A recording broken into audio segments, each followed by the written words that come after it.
Listen to me for a second, because what I'm about to say might feel uncomfortably familiar. Have you ever stood in a room where people decided who you were before you said a word, where your value got measured by fabric and last names and who you came in with? Now picture this, the circle tightens, a rich family's phones go up like spotlights, and they don't realize they're 3 minutes from detonating a $750 million deal. That was my night. Marble floors, sharp lighting that made every expression look colder than it really was, a hall full of donors talking legacy and culture while their comments slid around like knives. I wore a simple black dress, the kind you buy because it fits your body and your spirit. Not because it'll trend on somebody's grid. My invitation had a raised seal. Williams Foundation Platinum Sponsor Table Assignment, printed clean. I could feel the thickness of the paper in my hand, like a small piece of armor. I'd practiced the smile, practiced the nod, practiced the way you move when you're raised to be gracious in rooms that don't always want you. What I didn't practice was what to do when someone grabbed my arm and shoved. "Get this trash out of here before she embarrasses us," Victoria Ashford said, and I remember her perfume arriving before her words, bright and expensive. Her son Preston had his phone up instantly, that little influencer half grin already forming, narrating, like the moment needed a host. "Guys, you're seeing peak delusion," he said, voice pitched to go viral. Camilla, his sister, reached and snatched the invitation right out of my hand, held it high like a prize and ripped it straight down the middle. Paper drifted around my shoes like confetti for the wrong celebration. Here's something your body knows before your mind admits it. A room can turn against you by degrees, a whisper, a chuckle, a shoulder pointed the wrong way, and suddenly you're inside a circle made of silk and glass and judgment. Security eased closer, but didn't act. Phones multiplied, comments flew out loud, and on screen, "Remove her cringe," "Someone call the press," and I felt my throat go tight, not from fear, exactly, more like heat you can't swallow. So I bent down, gathered the pieces, lined up the torn edges in my palm, like a puzzle that meant nothing and everything. I stood up slow. "Ma'am," the head of security said, voice low, trying to be decent while the room demanded a show, "we just need to verify your invitation." The museum director, Dr. Harper, was scrolling a tablet with a frantic thumb, her eyes jumping line to line. The coordinator whispered, "The live auction starts in 8 minutes," and Victoria took that as permission to perform. "Public problems require public solutions," she announced, like cruelty had a policy manual. Preston kept filming. Camilla went live. The crowd tightened by an inch. "Do you think that's fair? If it were you, what would you have done?" I did the only thing that kept me human. "I understand there's been some confusion about my presence tonight," I said, steady, but soft, not for them, for me. It bought me 10 seconds to breathe. 10 seconds to keep my anger from writing the next chapter in a way that would be used against me forever. 10 seconds to remember who I was. Meanwhile, my phone had been buzzing since I walked in. Every buzz was the same name, Marcus Williams, my father. Maybe you know him, maybe you don't. He built Williams Tech from a cluttered room with mismatched chairs into a company that ships software to half the planet, the kind of man who can tell you how a system breaks just by listening to the hum in the wires. He raised me to let people show you who they are before you tell them who you are. So I let them show me. "Look at her," Victoria said, and I swear her finger felt colder than the air. $10,000 a plate and she shows up in Target. Preston zoomed on my shoes, narrated them like a crime scene. Camilla's live chat blossomed with strangers who decided my story at a glance, remove her, teach her a lesson, know your place. Dr. Sarah Washington, a surgeon with the kind of grace you recognize even if you've only seen her in articles, whispered to her husband that this felt wrong. Judge Catherine Morrison took a step forward, the way judges do when a room needs adult supervision, and tried to slow the temperature. Victoria cut them both off with one word that can be used to build or to bruise standards. Tick, tick, tick. That's the sound of a crowd looking for blood, but settling for humiliation. I felt my ribs press back toward my spine like they were trying to disappear. Then something inside me said, "Enough." I looked at the security chief and called him by name. "James Wright."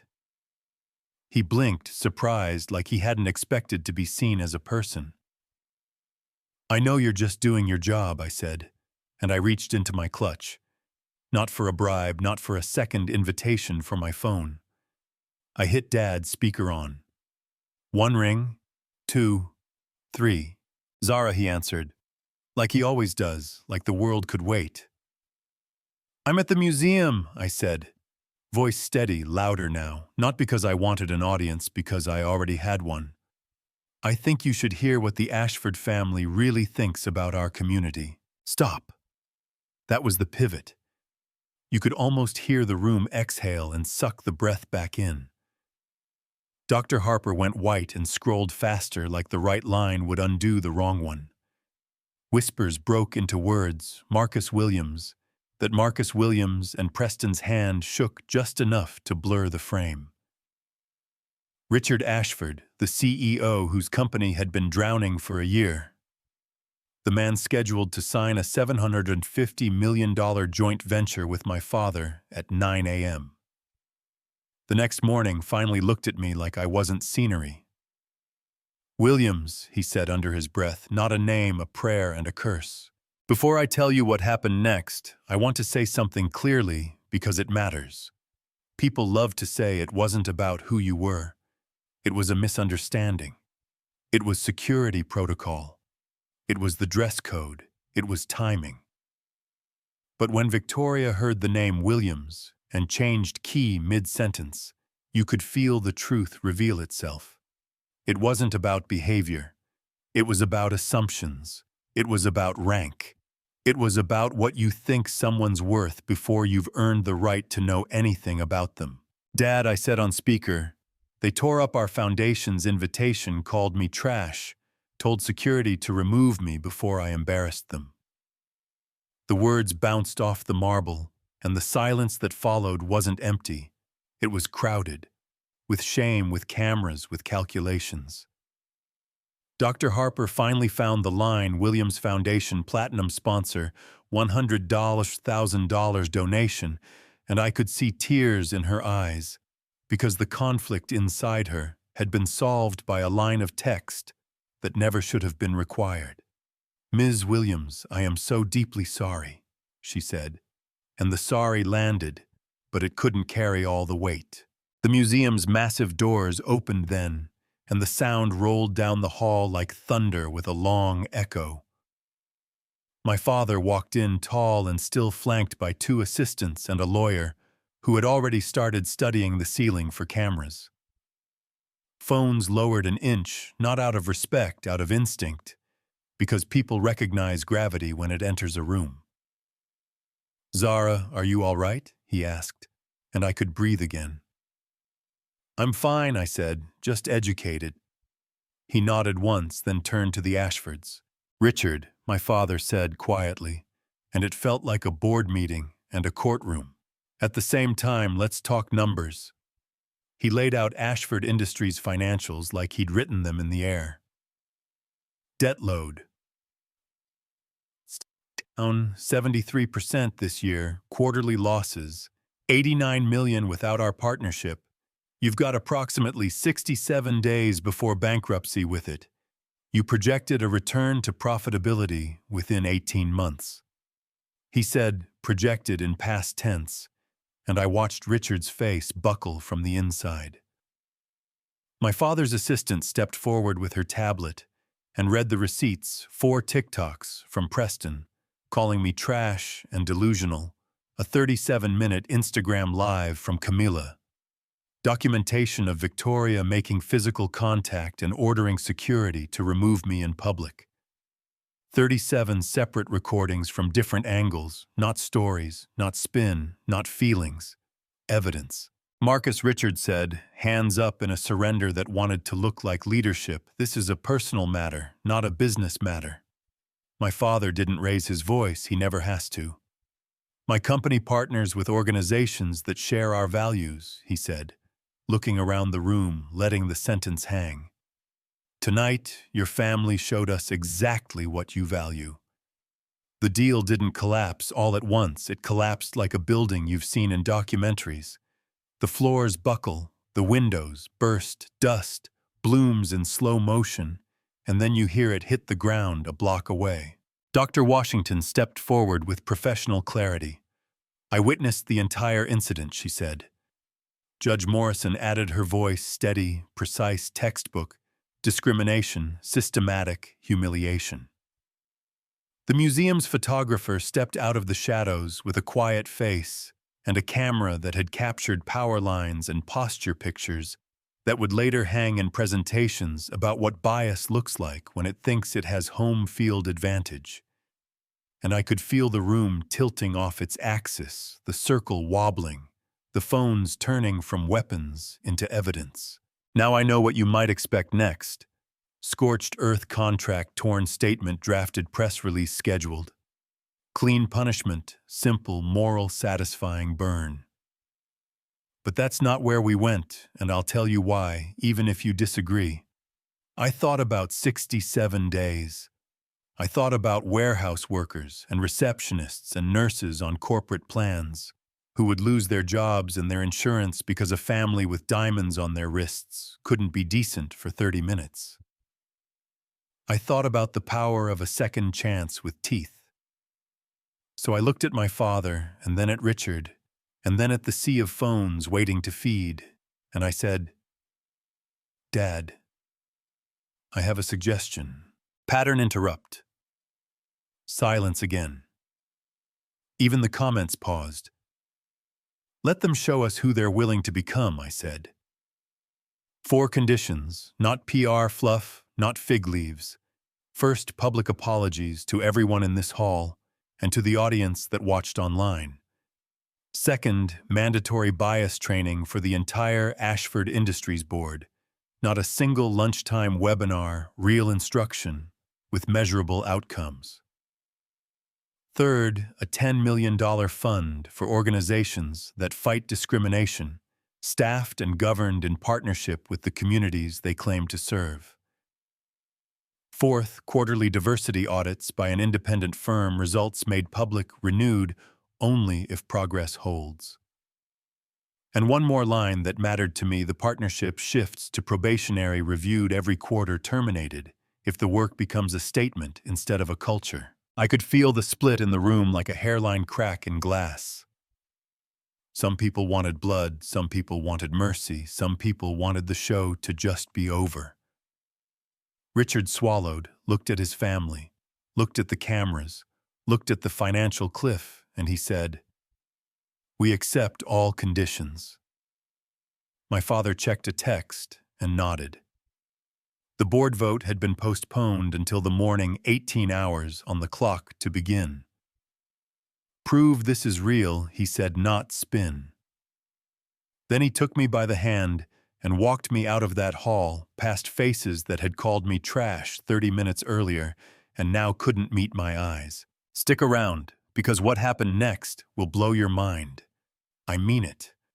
The sequel was better than the original. 6 months later, we were back in the same hall. I'm going to be honest, I didn't trust it at first. People can fake character for a season. But the work showed up. The event had a corny name, the Williams, Ashford Corporate Responsibility Summit. But what unfolded was not corny at all. Dr. Harper spoke first, owned the failures, detailed changes in security training and guest treatment, apologized without hedging. Then Richard did something I didn't think CEOs with fragile pride could do in public. He put their old numbers on a giant screen. 3% black leaders, 12% women executives, 0 minority-owned suppliers in the top vendor tier. Then he clicked to the new slide.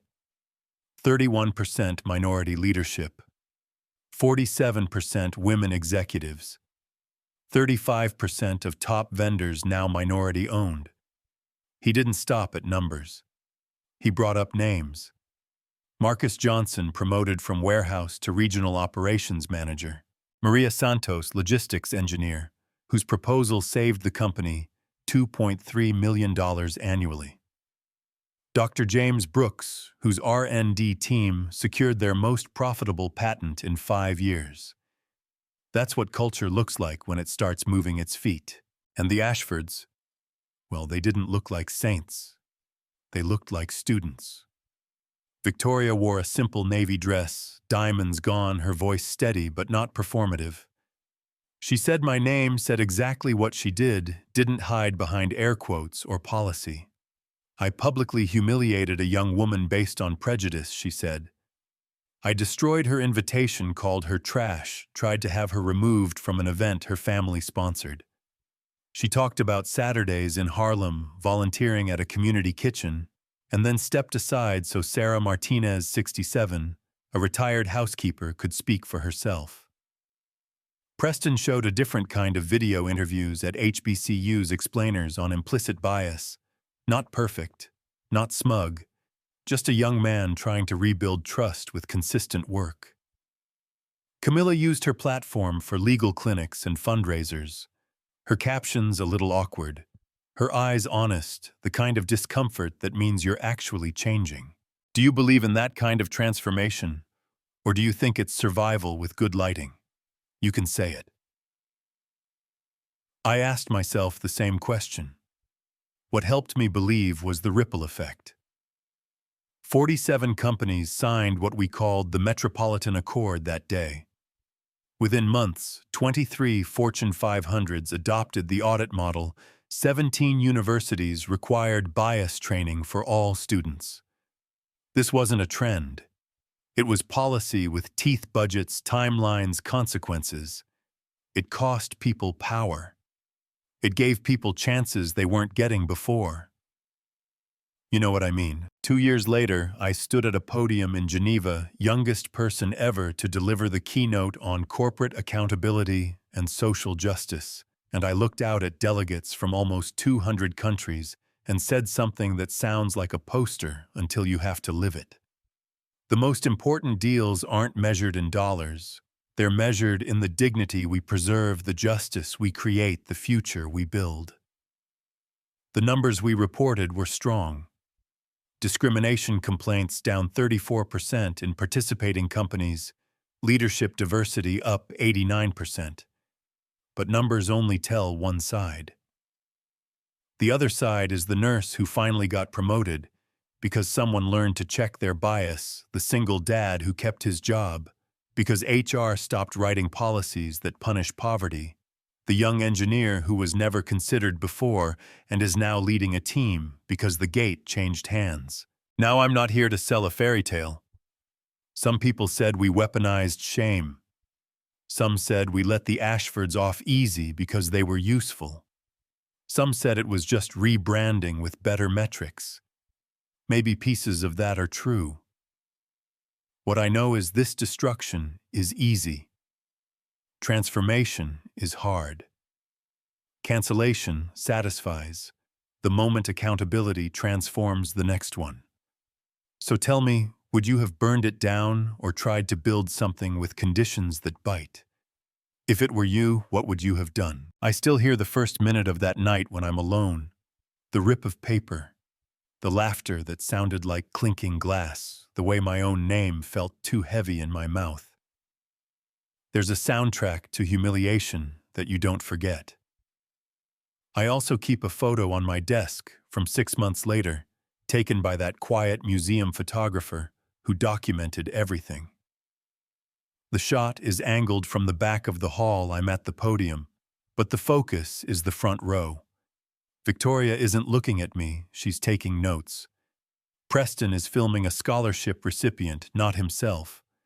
Camilla is listening to a woman in a headscarf, like she's trying to understand, not be seen understanding. On the back he wrote, "Same hall, different posture." I look at that picture on hard days because it reminds me that shame can either be the story or the soil, and you get a vote. So here's where I land, and I'm asking you to argue with me if you need to. Money doesn't give you character. Status doesn't excuse your cruelty. The higher you climb, the more people your shadow touches, so the more careful you need to be with your shade. The test isn't whether you'll ever be tempted to circle somebody and make them small. You will. The test is whether you step back, open the ring, and make room for dignity. And if you're the one inside that circle shaking, while strangers narrate your worth for their followers, I'm telling you this as someone who has been there. You are not the content. You're the person, and you get to choose what happens next. Now it's your turn. Was I right to offer a second chance with conditions, or should we have let the deal collapse and called it justice, clean and simple? Do you think redemption like this is real, or just survival with a better PR team? Drop your take, be honest, be specific. Tell me where you're watching from and what this stirs up.